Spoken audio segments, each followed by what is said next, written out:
air. Gold bells shining, they all dare. Tougher, fists held high. Warriors fight till the night says die. FWE, where battles divine. Every broken bone, all by design.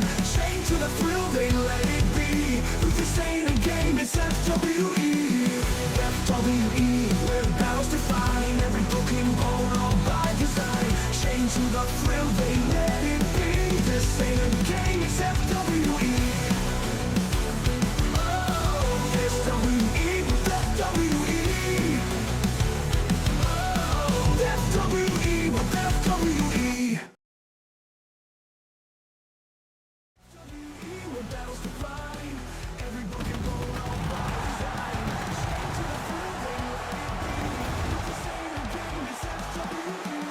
Good evening, ladies and gentlemen. Welcome to tonight's episode of FWE Inside of the Fantasy Dome. As I'm Seth Cole, alongside broadcast colleague Jack Mitchell. Jack, count it, less than 2 weeks away now from the Guardians of the Ring PLE. We are inching ever closer to finding out who's going to get those guaranteed title shots. But we've got a title shot to start tonight's show here.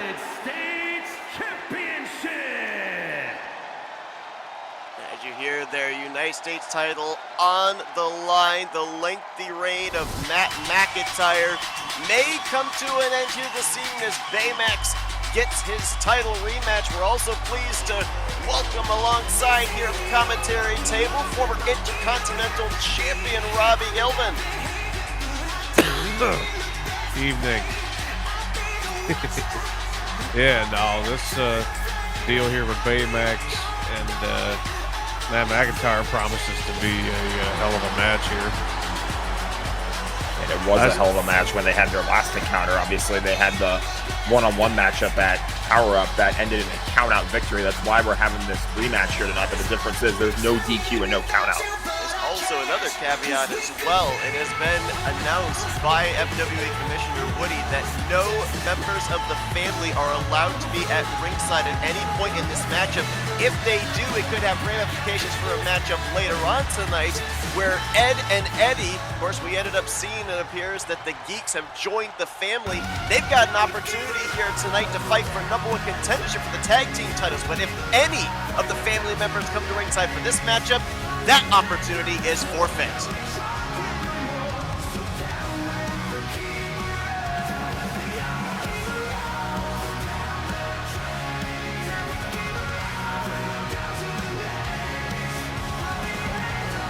Coming into tonight for Matt McIntyre, he has held this title for over 230 days. Robbie, you know something about having a lengthy title reign. You held the DC Intercontinental Championship for a long period of time. Does it add to the pressure every day that ticks by that you have that belt around your waist, or does it make it easier going into each title defense? Well, as far as I'm concerned, all that is a little bit of rust to the belt. But now, you figure, you've been holding on to that thing for a while. You get kind of attached to it, so you figure there's got to be at least a little bit of pressure in the back of Matt's mind trying to hang on to that title. You could argue that they say the same thing about the guy who took it from Gaston. He held that title for a considerable amount of time as well. So that U.S. title hasn't really changed hands a lot these days here in FWE. I still see some of the rust stains off of Gaston there on the back of that belt. As you said, though, this promises to be a fun deal here.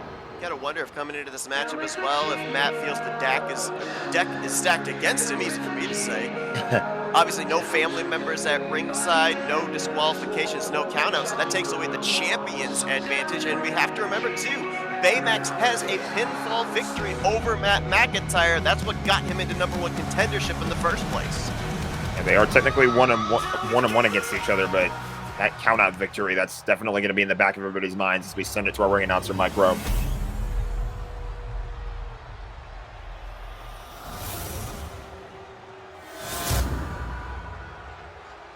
Introducing the challenger from San Francisco, California, weighing in at 200 pounds, Baymax. And his opponent from Evansville, Indiana, weighing in at 192 pounds, the United States champion, Matt McIntyre. Something I've got to wonder for this matchup here is Matt may be looking at the United States title for the last time here. The last 2 times that these 2 individuals have been in the ring with each other, it's been rather lengthy matchups. They've had the opportunity to be in the ring twice with each other now. Does that allow them the opportunity to end the match maybe a little bit quicker, or do you think this is going to be one of those extra inning matchups once again? I feel like endurance is definitely going to be a factor, especially when you're Matt. You've defended the title a lot as of late, but you know, these two could very well have a really good read on each other. As you see, Baymax is wasting no time, a bunch of strikes to the head. We've talked about the size differential between these two. Matt McIntyre, no stranger to going up against bigger individuals. We've already documented he took the United States Championship away from Gaston, so Matt McIntyre, a fighting champion. Granted, there's been a kind of hooker by crook mentality he's had some title retentions with, but a win is a win. It absolutely is. Look at Baymax fly, got some of it, not all of it, but it was enough to knock Matt down. And now countouts, no DQ. They can interact here ringside for as long as they want. Of course, as well, we've documented that we are on the road to Guardians of the Ring.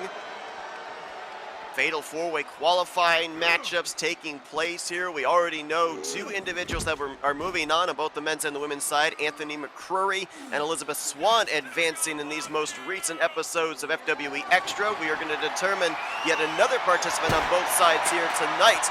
Our colleague here, Jack Mitchell, actually a part of one of those Fatal 4-ways this evening. Robbie Gilvin going to be involved in a Fatal 4-way this Saturday night on FWE Extra. Oh gosh, Baymax throwing around a kendo stick. I'm definitely thinking about that Guardians of the Ring match later tonight. Again, like I said, it's guaranteed title shots when we get to Combat Evolved.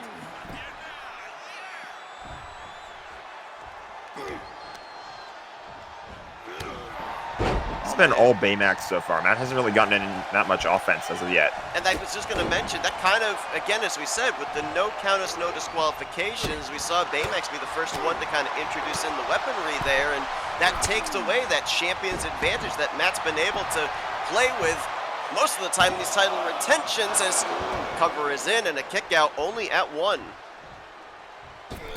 And Matt's not going to quit, though. He goes for that middle rope springboard. And here you got to think, too, is Matt just kind of letting Baymax get his licks in, or is he just going for the long game here? As you see Matt finally throwing up a little bit of offense, putting Baymax down for just a second here. Oh, he grabs boy. He grabs the trash can. Matt is a savvy veteran, as we've documented. The number of times he's held the title, but that double, I don't even know what you would call that, a pendulum double fist punch maybe there by Baymax may have completely taken Matt out of this. Oh, Matt with a reversal, though. The Irish whip. Turns Baymax inside out with that knee to the gut. Thinking about that trash can in the middle of the ring still. Somebody could do some serious damage if they land on it. That was pretty close. Double arm underhook suplex into the bridge, and was going for a pinfall there, only got a 1 count. Another suplex here. Kind of going back to Robbie's point, though, in comparison to the amount of time that Matt's been here in FWE to Baymax, Baymax has only been here for a cup of coffee. Maybe that veteran experience of weathering the early storm for Matt McIntyre was the early game plan. I mean, that's absolutely true, but at the same time, if Baymax just continues this onslaught of offense, this match could be over much faster than Matt wants it to be. You can only endure the storm for so long.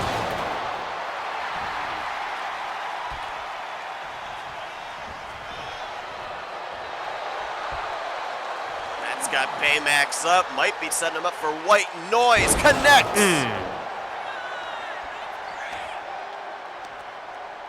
Does not go for the cover, however, a little surprising there, maybe feels he hasn't done enough damage to Baymax. And Baymax is going to slowly work his way to the feet. You have to keep in mind, too, there's no rope breaks, there's no DQ.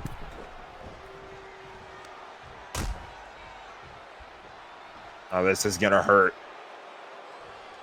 back body drop onto the apron. You could hear that right out here in front of us. And again, all that damage being done. There's no disqualifications and no countouts out here, and all of a sudden, the champion's in control. The ringside. Oh gosh, his foot landing on our announce table too. Knocked over my water. Here comes the table right in the chest.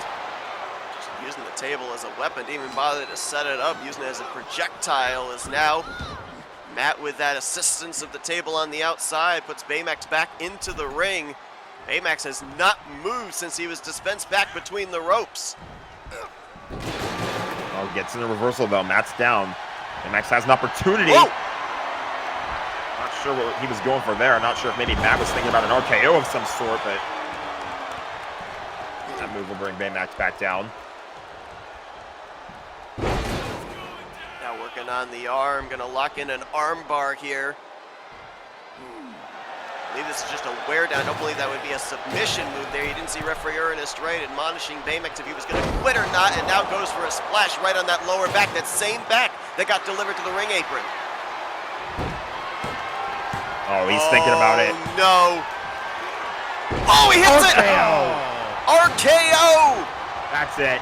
Is that enough for Matt to retain the United States Championship? Indeed it is. The reign continues. Here is your winner, and still United States Champion, Matt McIntyre. Well, we can talk about some of his title retentions being aided by family members. We can talk about that count-out victory at back at Power Up, but you got to give him credit tonight. McIntyre earned it and did it on his own. I mean, you have to start asking the question at this point, is anyone ever going to be able to step up and take this United States Championship away from this man?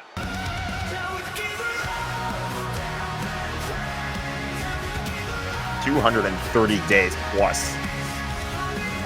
Incredible reign for Matt McIntyre as he continues to successfully defend that United States Championship, the longest reign any individual has ever had here in FWE, and it's going to continue. But up next, it's the second of our women's Fatal 4-Way matchups to advance to the semifinals for Guardians of the Ring. Shigo, Yzma, Rapunzel, and Ariel next here on FWE.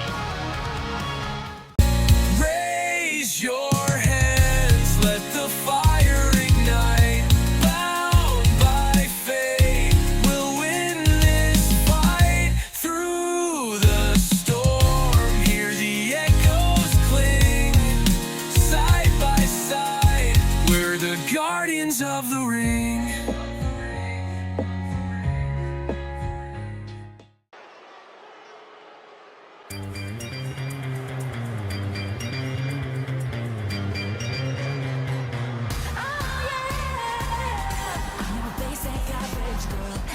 The following is a Fatal 4-Way match. Making her way to the ring, representing Toxic Attraction from the internet, Well, the only individual in this Fatal 4-Way that took part in that power-up briefcase ladder match at the PLE. Shigo, one half of Toxic Attraction, going to be part of this Fatal 4-Way. Of course, we know that Elizabeth Swan already advanced on her side of the bracket. Now we're determining the first individual to move on to the right side of the bracket here to move on to the semifinals. And again, Fatal 4-Way in the first round here, so I feel like Shigo of all people would be used to this sort of match that she's a former female fighting champion, so we would be pretty adept to see what's going on in the ring in here in a Fatal 4-Way matchup where there, again, no DQ, just like the first matchup we had tonight. We're stepping in. We're not stepping Speaking of which, here comes the former hardcore champion. representing the Queen from overseas.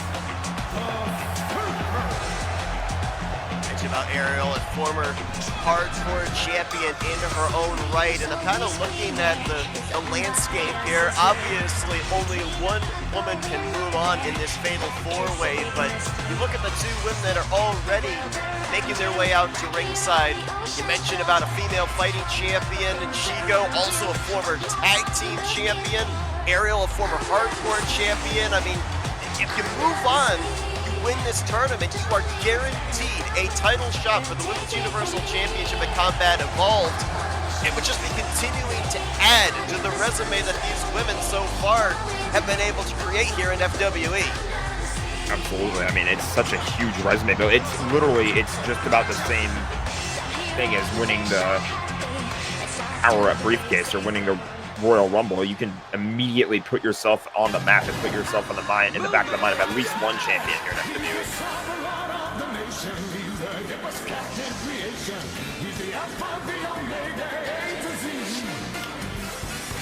From the internet,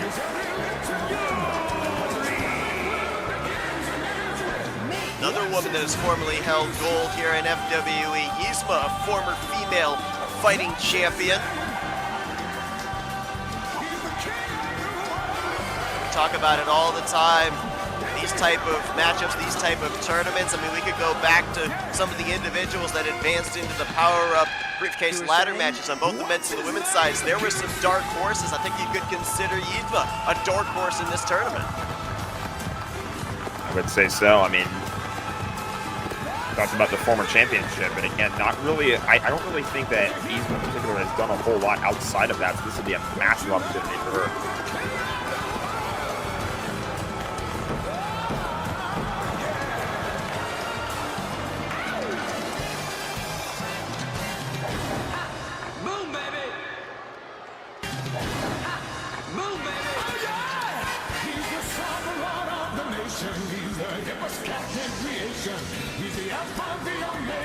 It's going to be interesting to see here with the next individual that comes out. We may end up seeing a little bit of teamwork take place in this fatal four-way. and from Camelot, the Princess. Rapunzel, former tag team champion, along with her teammate Belle, of course, a member of the Disney Queens, and 50% of this fatal four-way is going to be made up of women from that faction. Ariel, as well, a Disney Queens faction member. However, in the past year, Jack, if we especially go back to those power-up qualifying matchups, those six-pack eliminator challenges, we ended up having a number of occasions where faction members or tag team partners were up against each other in the same matchups, and we didn't see a whole lot of co-opetition take place. No, we didn't. I don't really think we're going to have any reason to expect anything different here tonight, I should say, because, again, that was going to be the example I used during those power-up qualifiers. Not a whole lot of teamwork, not a whole lot of I'll work with you until it's down to us two. Not an eliminator match here tonight, but 3 people will be eliminated from this bracket. So to your point, yes indeed, 1 pinfall, 1 submission to the finish here, not an eliminator style. Look at this. Rapunzel right out of the gate with a standing Spanish fly on her teammate Ariel, and almost picked up the early victory. Just like that. I mean, that answers the question right out of the bat. And hit a standing Spanish fly on your teammate and then put them into the cover and almost get the 3 count just like that. Of course, the winner of this matchup will go on to face the winner of the matchup 1 week from tonight, the go-home show of FWE, just prior to Saturday night's main event, the 3rd iteration of that, as well as the PLE of Guardians of the Ring. The winner of this matchup will take on the winner of the Fatal 4-Way involving Susan Storm, the current Cozy Cone Cruiserweight Champion, Mulan, the current female fighting champion, as well as Katniss Everdeen and Shuri. Look at the strength. Drops Shigo to the ground. There's Yzma, but then she meets the Hurricane Rana. Ariel's got a chair. Fatal 4-Way rules, there's no disqualifications in a Fatal 4-Way, and she was going to use it on Rapunzel.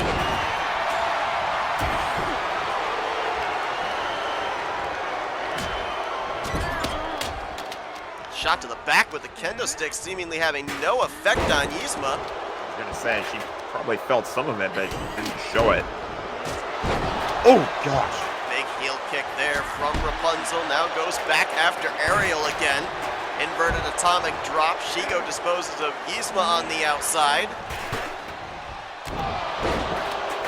Ariel being smart here, choosing her moments. Backstabber. This will be the opportunity, and she's gonna take it. Cover is in, and a kick out at one by Shigo. We've talked about the success of the Disney Queens. Mulan currently holding the Female Fighting Championship, currently holding that belt, but also a former Women's Universal Champion. Rapunzel and Belle have formerly held the tag team titles. We documented Ariel, a former hardcore champion. Still a big question mark about what Jasmine brings to the table, but she's actually involved in a fatal four-way that we'll end up seeing this next Saturday night on FWE Extra. I'm not sure what happened, but it looked like our referee got taken out by a move there, so it took him a moment. I'm gonna try and count this pin, but I think that kick out really would have made a difference.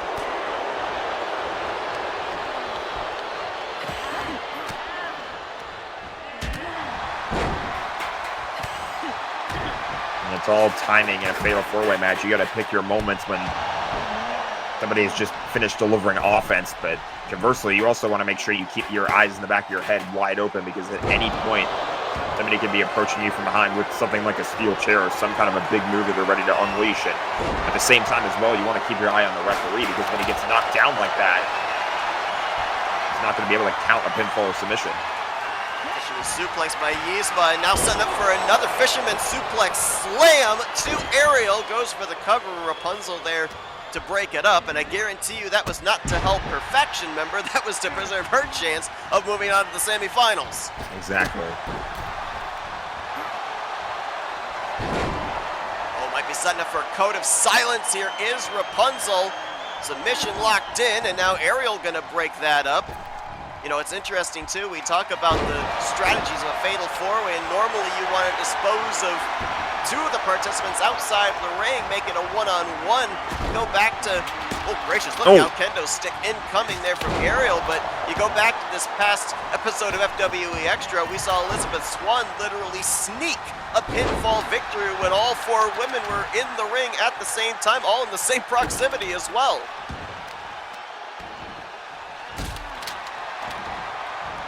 Shows you how much attention you have to be paying, because again, if you can time your moments. Oh gosh, chair being thrown, and look out here, Ariel gonna dive ringside. Suicide dive by Ariel takes out Rapunzel after Rapunzel with a projectile chair shot to Shigo. But a teamwork there. And I think Rapunzel, the back of her head, might have landed on that chair. It was hard to tell from our camera angle there, but the chair was definitely in the area. To the point that I was making earlier, you want to pay as much attention as you can, and again, it's just another point about timing. All this action on the outside, you can do damage to your opponent, but the pinfall submission has to take Look place out. in the ring as Ariel telegraphed that springboard senton over the rope, but did not hit Rapunzel. This is an interesting scenario, because the two faction mates are the last two left standing right now.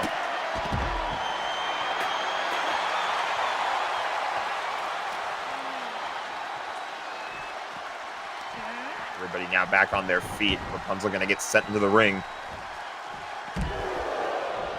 And Rapunzel gonna fly! gosh. And Yzma just screwed up Rapunzel's move right there. When she took Ariel down, there was nobody but the floor for Rapunzel to land. Double team here by Yzma and Shigo, and maybe that's what they have to do here to take out the Disney Queens, just in case those two decide to form an alliance. That very well could be the case, but at the end of the day, I don't think those two are really that interested in working together, unless maybe they're just playing us. Ariel got sent face first in that LED ring post. Need to remember as well, this tournament, both the men's and the women's side, this Guardians of the Ring tournament, this is for an opportunity to fight for the championship. For the men's, it'd be for the Tri-Wizard Championship. For the women's, it'd be for the Women's Universal Championship at Combat Evolved. Now currently RJ Bishop holds the Tri-Wizard Championship. Elastigirl holds the Women's Universal Championship, but there's no guarantee those two individuals will be holding those respective belts by time we get to the Combat Evolved PLE. Absolutely. We could see those two end up in matches for the championship, and the title could change hands, and all of a sudden the winners of these Guardian of the Ring tournaments are all of a sudden going to have to change their strategy, if you will. Aerial from the top, Oh. went over, but hits nothing again.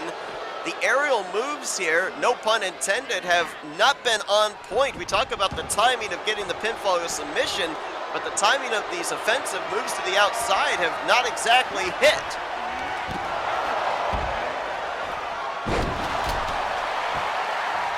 Just a modified Falcon Arrow driver there by Ariel on Shigo. And this is a scenario you want if you're Ariel, but as soon as I say that, now Rapunzel enters into the ring. DDT there. Ariel on the offensive. The two of their opponents are distracted ringside right now. This is your chance if you're Ariel.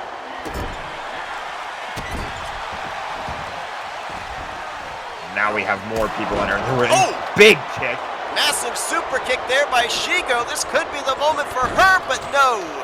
Yzma gonna break it up before the referee's hand even came down for a count of 1.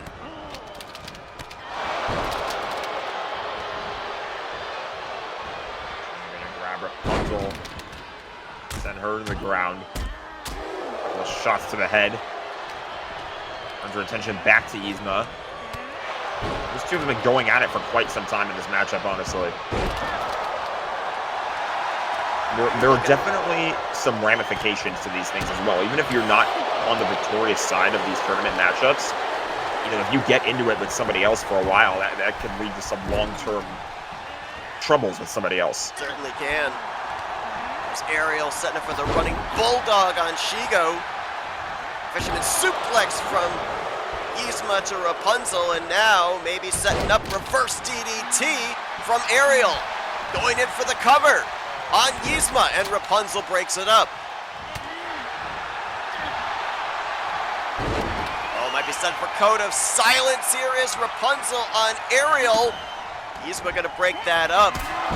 Oh, gracious, did you hear that? The reach on that kick, too. She reached over Ariel while she was lying flat on the ring mat and managed to connect with that kick.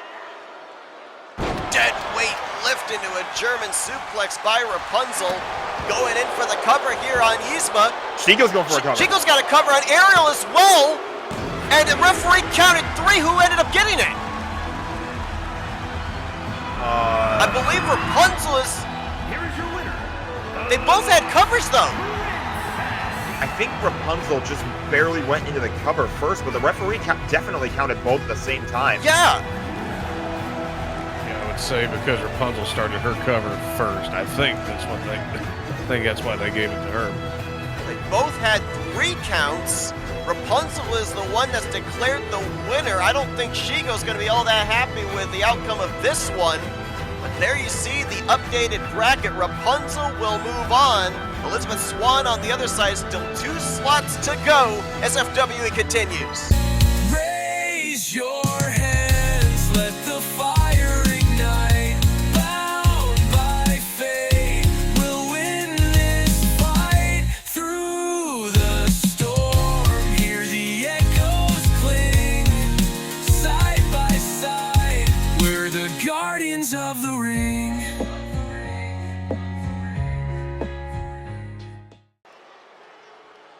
Do you hear?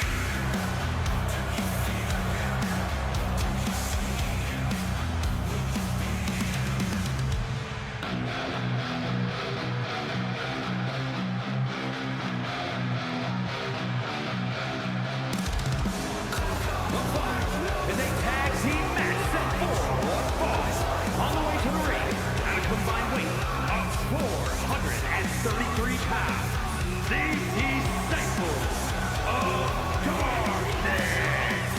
Well, this tag team matchup has a lot of history behind it, but we do have to mention what just went down in this past Guardians of the Ring Women's Fatal 4-Way qualifying matchup. Shigo and Rapunzel both had covers on their respective opponents. The referee's hand came down for 3 on both, but Rapunzel's hand was raised. I've just been told that our FWE Commissioner Woody is going to take into consideration what just happened. He cannot change the referee's decision, but he is going to try and make amends with Shigo. He's going to make an announcement this Saturday night on FWE Extra. I mean, I'll be very curious to hear what that announcement is, because like we were discussing, I think that the pinfall happening just a second earlier is what caused that result, but we'll have to wait and see what our Commissioner Woody has to say. We saw that Hades came out without the Intercontinental Championship around his waist. That's because at Power Up, he lost the title to this man.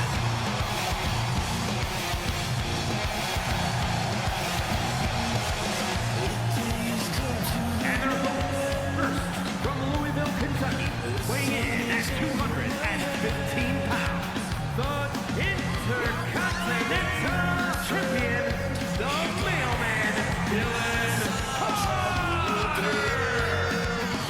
And we documented this, Jack, back at the Power Up PLE. Dylan Potti not only defeating Hades, but someone who had been on such a tremendous run, he put away Hades rather quickly.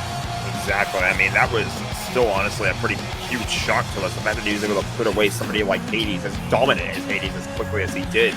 Definitely a statement by Dylan Potti.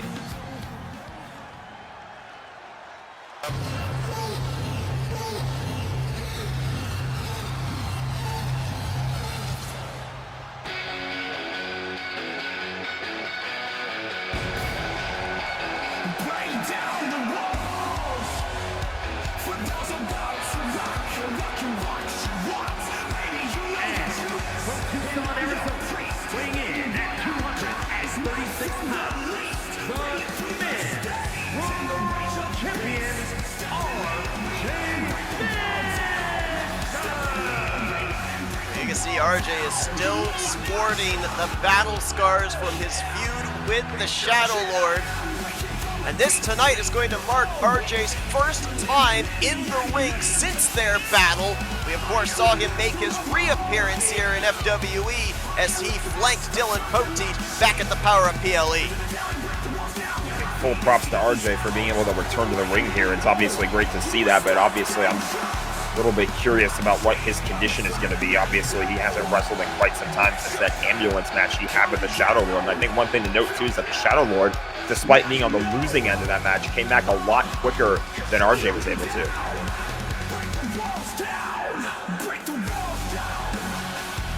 RJ Bishop has now eclipsed 60 days as Tri-Wizard champion. Makes you wonder what kind of damage was done inside that match. He's going to take it easy. He's going to let Dylan start the work here. Hades, of course, still has a title rematch for the DC Intercontinental Championship, which we understand is actually going to be invoked at the upcoming PLE at Guardians of the Ring. RJ going to get tagged in here. He's going to go for the cover on Hades right away. Kick out Got at it, one. one. Yeah, think about it here for RJ as well. You've got William Turner walking around backstage with the Power Up briefcase. You know, we have those question marks of just how close to 100% is RJ Bishop. Tonight could be a statement maker for him of, hey, William, you might not want to cash in that briefcase anytime soon. I'm ready for you. It very well could be, as RJ again going to go to the cover. Another kick out at one, but he's starting to sort of wear Hades down a little bit here. But to your point earlier about Hades invoking his Intercontinental title rematch, this could be a great opportunity for him as well to try to inflict some more damage onto Dylan Poteet. That's a good tag. Combination of him and the Shadow Lord to be able to inflict punishment here. Shadow Lord looking for a tag here, realizing Hades is in trouble. Poteet reining in the right hands, and of course as well, let's think about momentum. Let's think about the mentality here for Hades. If he suffers another loss to Dylan Poteet here tonight, what's that going to do for his psyche going into that PLE matchup? It's going to piss him off a lot, I can guarantee you that. scoop power slam there. Going to go into the cover. Cover here on the Intercontinental Champion, and Poteet will power out at 2. Oh, gosh. Back of Dylan's head almost hit that lower turnbuckle pad. Dylan Poteet gives up an awful lot of size to Hades. It's now Hurricane Rana to Hades, taking him out of the equation. Shadow Lord is legal as an X-Factor facebuster delivered by Poteet.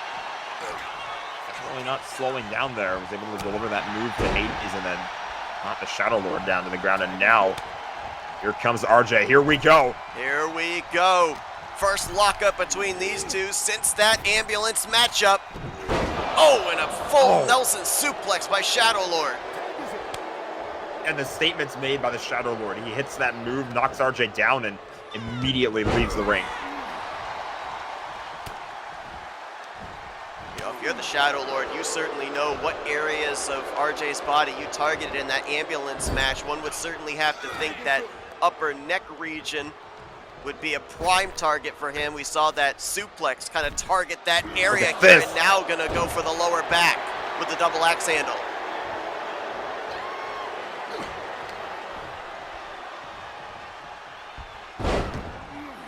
Punching on the arm.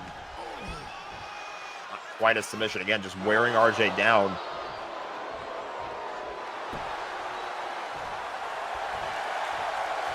Don't want to take too long, though, trying to get the audience on your side, because there you go, RJ.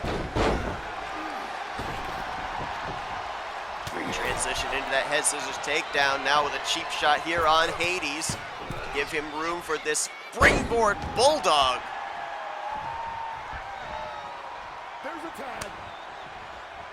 Is he going to be the legal man here now? Staring down the Shadow Lord. Need to remember here as well, Dylan Poteet owns a pinfall victory over the Shadow Lord back when he was getting ready to fight Hades. That build-up to their matchup at the Power Up PLE. And now, might be looking vertebreaker here. That could be it right then and there. Poteet with the cover on the on Hades rather. And a kick out at 1 off the vertebraker. I'm not sure how much strength Hades has left in him as the Swanton connects. Swanton bomb, center of the ring. Cover is in, and Shadow Lord not going to allow that. And now, here we go. Oh, boy. Dylan Poteet going to take exception to those cheap shots from the Shadow Lord to RJ.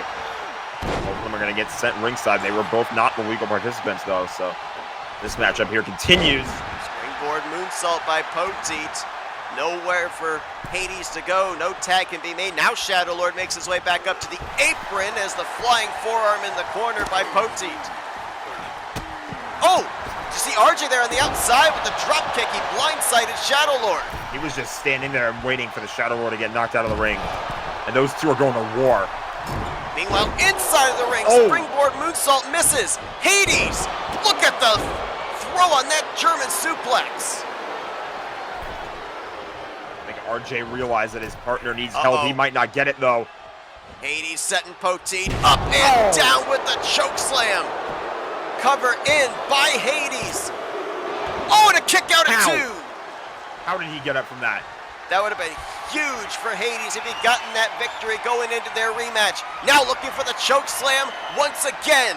Poteet's definitely not getting up from this one. Whoa! Oh, wait a minute. Reversed into an arm drag. Cover in by Poteet after the arm drag on Hades. And Hades will power out at 2. Oh, my goodness. I don't know how Dylan Poteet was able to reverse that into an arm drag, but it just goes to show you how impressive his results have been against Hades so far.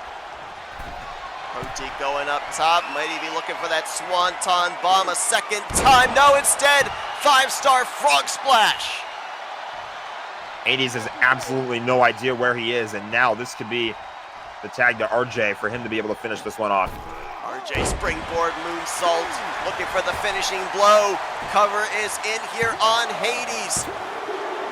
And RJ's gonna pick up the victory for his team. Here are your winners.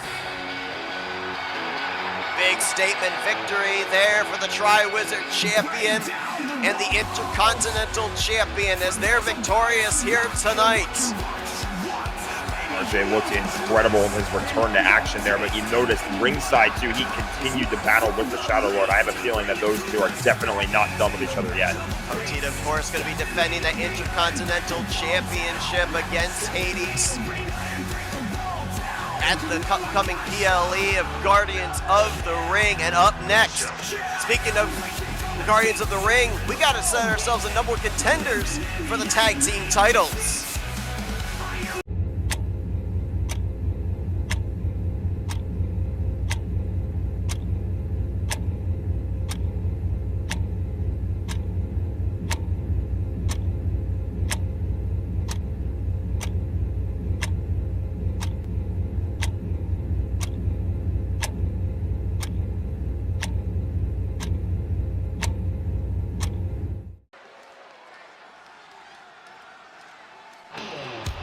Okay, we're continuing to get these interesting vignettes of some kind.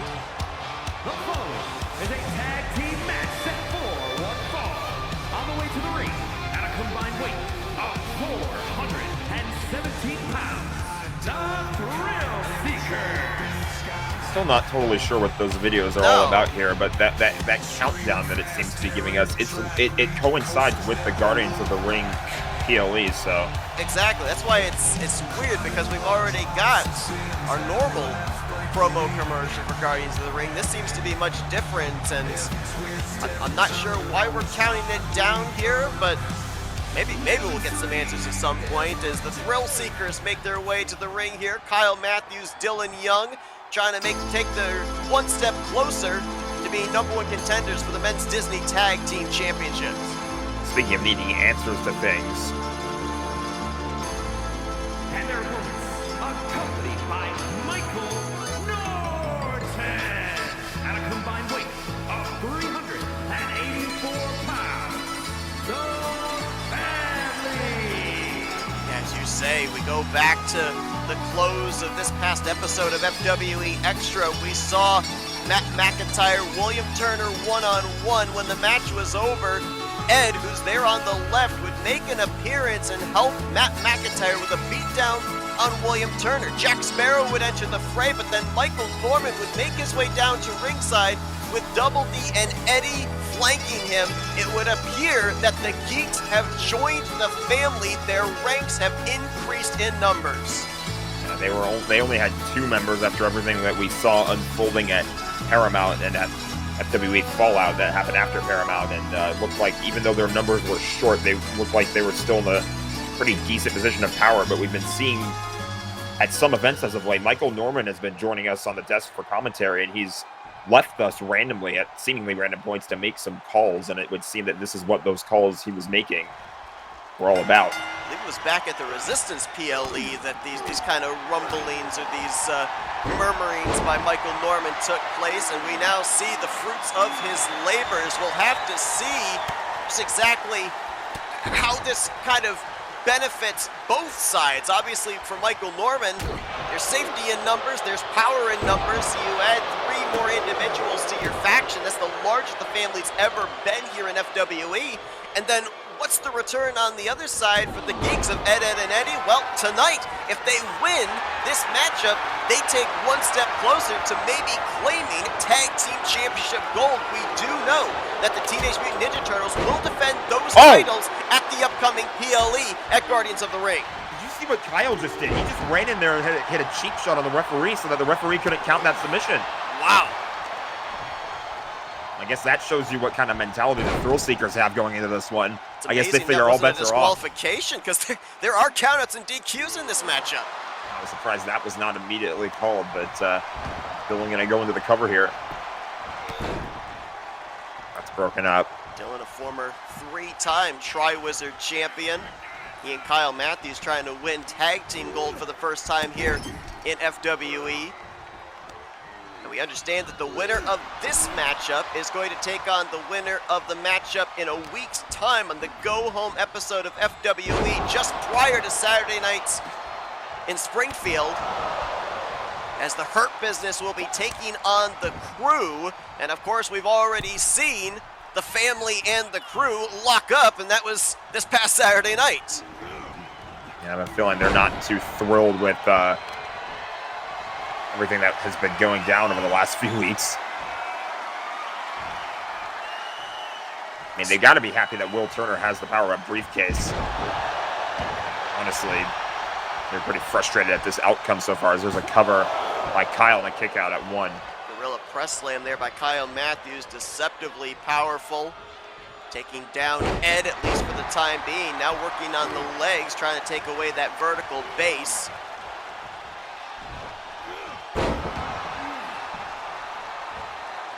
Interesting, you have the 3 different facets of Ed, and Eddie here. Michael Norman choosing for the powerhouse in Ed and maybe the brawler in Eddie to be the 2 involved in this tag team matchup. The brains of the trio, Double D, not really involved right at the moment. I mean, he could be backstage soaking this one in, or he could be just waiting to impact the match. I mean, for all we know, he could be hiding under the ring mat right now. And you brought this up as well. You see Michael Norman out here at ringside making his presence felt. Really ever since we ended up seeing the removal, I guess we could say, of Anthony McCrory and then Cole Eastwood follow him to form their own faction of the Rockers, we've seen Michael become more and more involved in family matters out here at ringside. Yeah, I mean, I will definitely give him credit for that. As Dylan elbow drop there. Well, that showboating might have cost him there, because now Ed was able to make a very valuable tag to Eddie. Tell you what else I can't get over is Ed and Eddie walking around in mafia-type garb. This is not the attire we're used to seeing them in at all. No, I definitely didn't think I'd see them wearing this stuff, but I guess it just goes to show you that they've made the commitment here. Michael Norman was up on the apron there. I believe he just removed the top turnbuckle.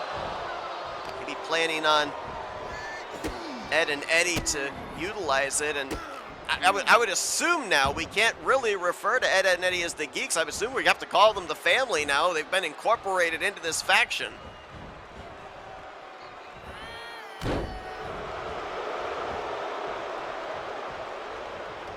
Double knees to the lower back here, and now the tag into Ed.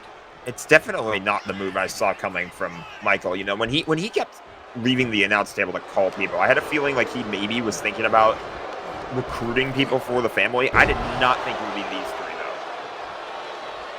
It's interesting the timing as well, that he pulls the trigger at this point in time, and why target the Crew, right? Like, I understand that Will Turner picked up a victory over Matt McIntyre, but was there anything prior to that would have had them kind of single out the Black Pearl Crew? If anything, I would have thought that Michael would be targeting the Rockers, Anthony McCrory and Cole Eastwood, with the history they have. But I would think so as well, but you know what? As there's a DDT by Dylan Young, I almost feel like it has something to do with the fact that Will Turner ultimately does have the briefcase, because at the end of the day, he's got a limited amount of time to cash that thing in.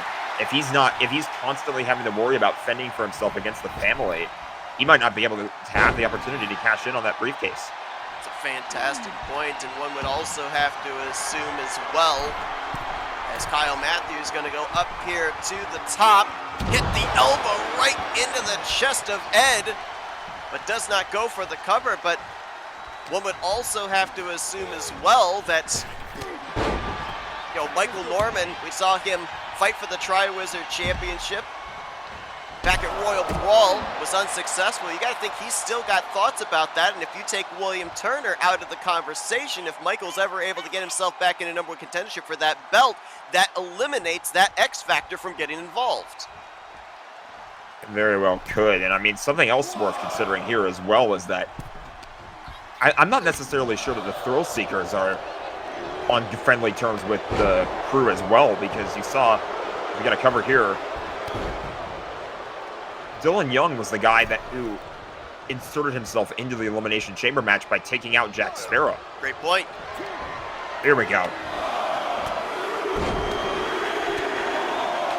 a while while since we've seen this, so can't quite call it the most overused move in FWE, but this could be the start of it being called that again, as takes Kyle Matthews out of the conversation. Dylan Young now with Ed up against the ropes, gonna work on that arm. Yeah, you mentioned about the fact that we ended up seeing that Escape the Brig steel cage match between Dylan Young and Jack Sparrow, a first of its kind. So, you know, obviously we're gonna have to wait until next week to find out who moves on between the Hurt Business and the Black Pearl crew. But if, let's say, the crew end up moving on, whoever ends up winning this matchup, there's some deep-seated history between all 6 of the factions. Goes to show you how much of a war this tag team division is right now. Gotta be on your toes here. Here comes Kyle against Ed. Ed's been in for a while, I feel like. Winner of this matchup, the winner of the matchup next week, they will face off in a #1 contenders tag team matchup at Saturday night at Springfield. That will determine the future opponents for Donatello and Leonardo, the Teenage Mutant Ninja Turtles, 2-time men's Disney Tag Team champions. Of course, as well, we earlier on tonight as well saw Matt McIntyre continue his reign as United States champion, successfully defending against Baymax. But you go back to this past Saturday night with William Turner holding a victory as, hold on, Dylan shoots the half off the suplex and broken up by Eddie. But you gotta wonder, at some point, do we see William Turner get into the conversation for the United States title, holding a pinfall victory over the champ? He very well could. I mean, obviously, he's got the briefcase, so he can maybe give himself a rematch, too. If he loses the title match, he can just cash in the briefcase. Big German suplex there by Ed. Lariat clothesline turns Dylan Young inside out. Dylan's in trouble. Might be setting him up for that patented Jawbreaker connects. And Is Dylan's this gonna legs be are enough? out. Cover is in, and the family are moving on. Here are your winners, the Family. Say Kyle, too, he allowed himself to get distracted ringside with the brawl with Eddie. There's nobody coming to Dylan Young's rescue there. We know that the family at least will be at Saturday night in Springfield. They will face either the Hurt Business or the Black Pearl crew. That'll be determined in a week's time. And up next, Jack, best of luck to you, as you are going to be involved with Flynn Rider, Luigi, and Dylan Young, who just took that pinfall loss. He's pulling double duty tonight. Guardians of the Ring, Fatal 4-Way qualifier up next. Raise your hands, let the fire ignite. Bound by fate, we'll win this fight. Through the storm, hear the echoes cling. Side by side, we're the Guardians of the Ring.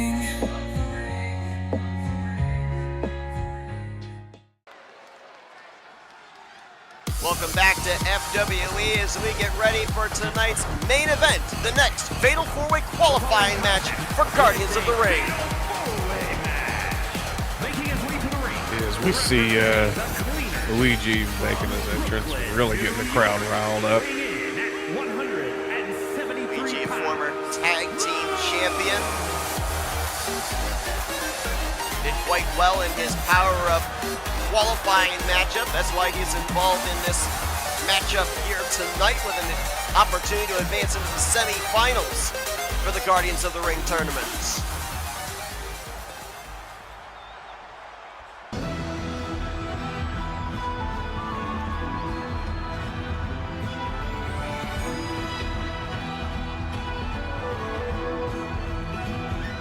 And his opponents, first from Camelot, weighing in at 165 pounds, Another crowd favorite here, Flynn Rider.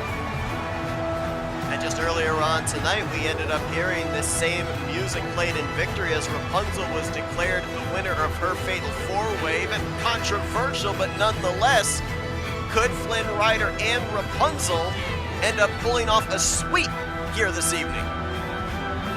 Boy, just imagine the deal that would be, especially given the controversy earlier. Ryder, a member of the Outsiders, along with his tag team partner Aladdin.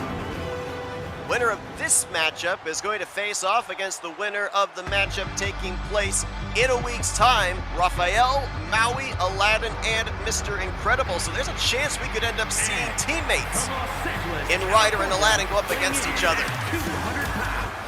That'd be an interesting deal. Meanwhile, here comes our colleague Jack Mitchell. Primed and ready to kick some ass here in the ring shortly. Former Tri-Wizard champion, former Wayfinder Cruiser champion, at one point held both titles at the same time, the only dual champion in FWE men's history. Trying to get back to the mountaintop to fight for the Tri-Wizard championship. Saw him involved in the power-up briefcase ladder match. Was unsuccessful there. Tonight, an advancement into the semifinals could be one step closer to Combat Evolved, and an opportunity to be a two-time Tri-Wizard champion here in FWE. I'd say it's a pretty stacked match here, but I figure if anybody can do it, it's Jack. So we'll see how this deal goes. We already know that Anthony McCurry has moved on in the tournament. Did that this past Saturday night on FWE Extra. Be determining his opponent this Saturday night on the upcoming FWE Extra episode. And of course, as mentioned, we'll be determining the opponent for the winner of this matchup in a week's time, the go-home show of FWE, just on the heels of the third iteration of Saturday Night at Springfield, as well as the Guardians of the Ring PLE.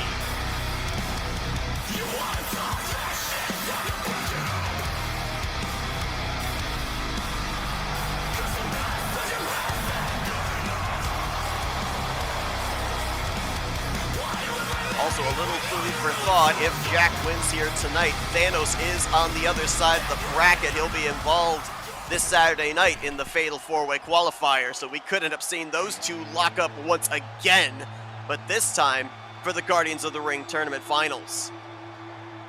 That'll be a very interesting deal there if that ends up coming to pass, as we see our next challenger here. Representing the Thrill Seekers. Looking mighty spry for just getting his shit kicked in the ring. Dylan Young's back out at it once again. Great point. I mean, what has Dylan Young got to be at right now, both physically and mentally, after going through that tag team matchup and suffering the pinfall loss to the family just moments ago? Yeah, you figure he'd probably just shake it off and get on with business as usual here.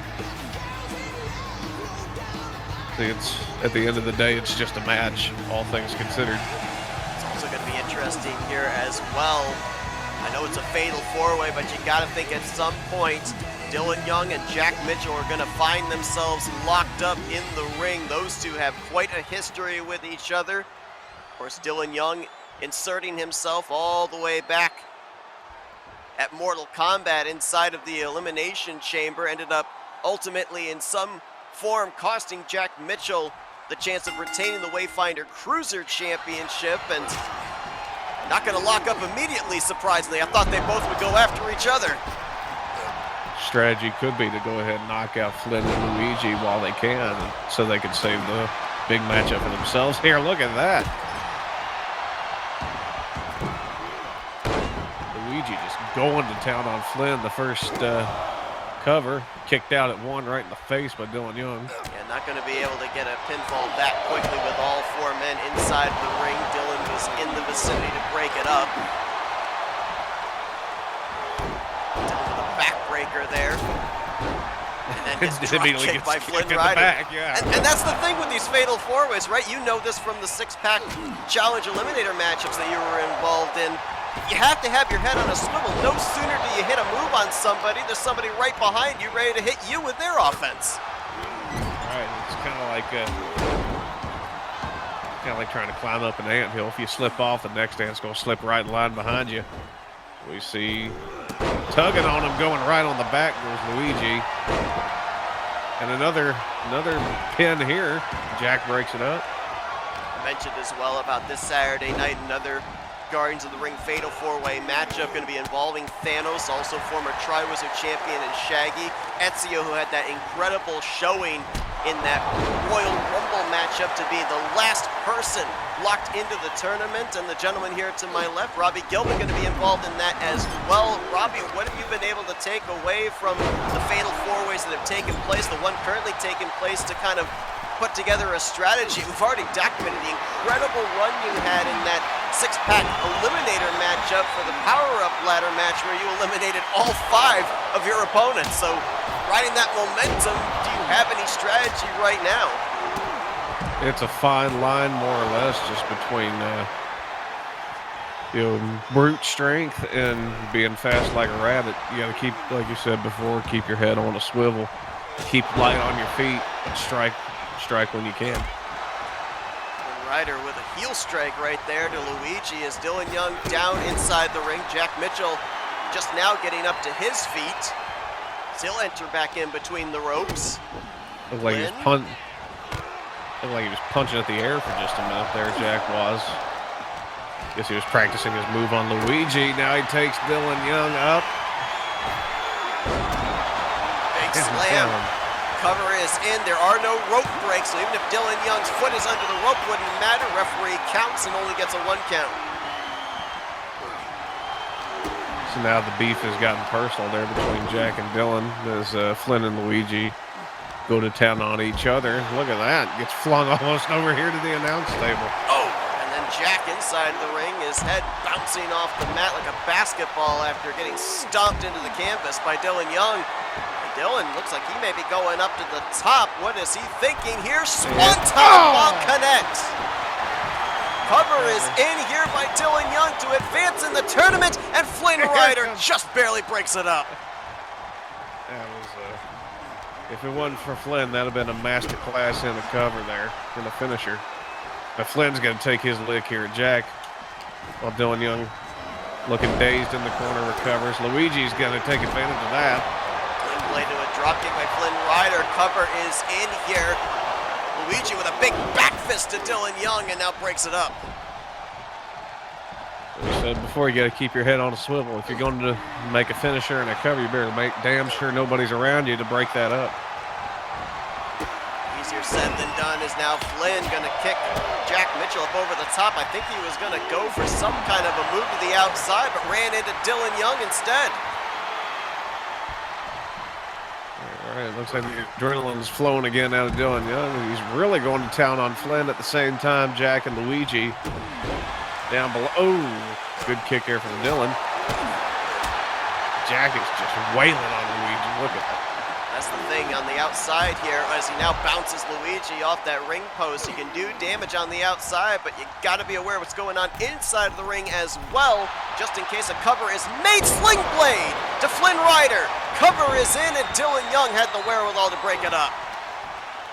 All right, that's the trouble. You get so hyper-fixated on one opponent that you don't realize what's going on in the ring, and soon enough, they've counted 3, and it's over on you. Dylan with a cover here on Jack.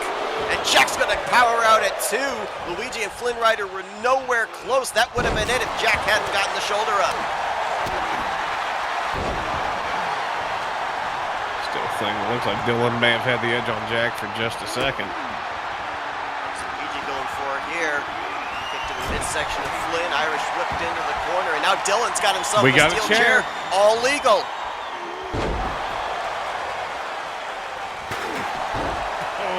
Oh, gosh! Double lick. I think that caught Flynn in the face. He was going for a drop kick, but the chair caught him flush. And how is he back on his feet? It's not now. Power bomb by Dylan Young. Cover in and kick out by Flynn at 1. You almost thought it bounced off Jack's back with that kind of lick, but now he took it right in the back, and it swung. Here comes the kendo stick. Immediately drops, goes almost into the ring. Almost got sandwiched there between the turnbuckle and Jack Mitchell. Cover here by Luigi. I think Dylan might have been setting up for another swanton, but he noticed the cover and had to basically call an audible there. You got to be very on the fly with your calls here and what moves you make, because you never know. It's an ever-changing situation here in the ring.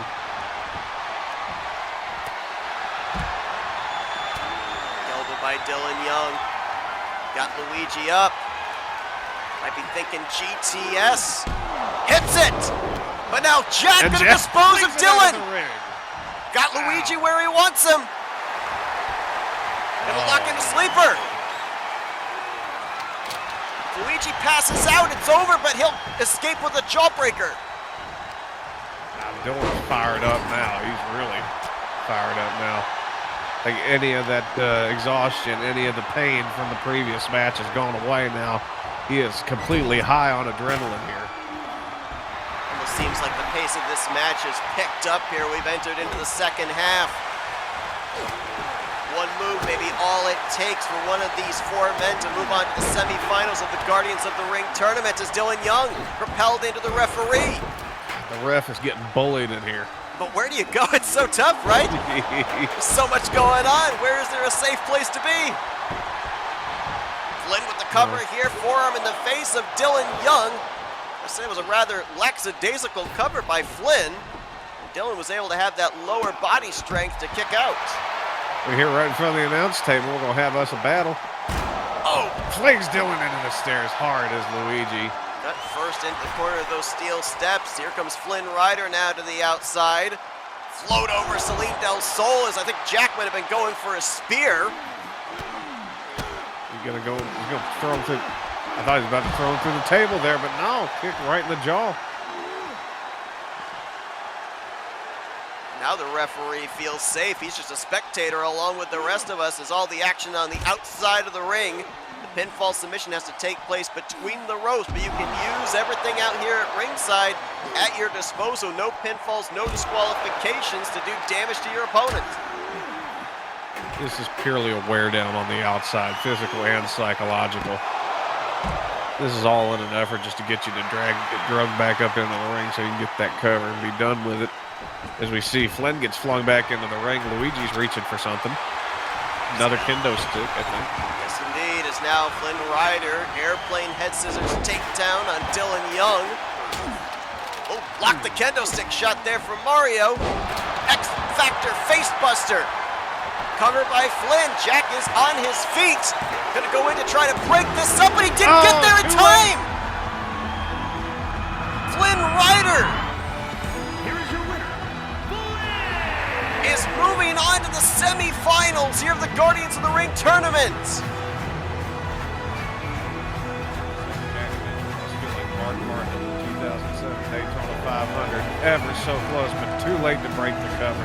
Fingertips away to your point. But Flynn Rider going to move into the semifinals. He will await his opponent in a week's time. Raphael Maui, Mr. Incredible, or maybe his tag team partner, Aladdin, as two men have moved on, two still to be determined, including Robbie Gilvin, who will be in his fatal four-way matchup this Saturday night. Thank you all for joining us for tonight's episode of FWE as we draw closer to Guardians of the Ring.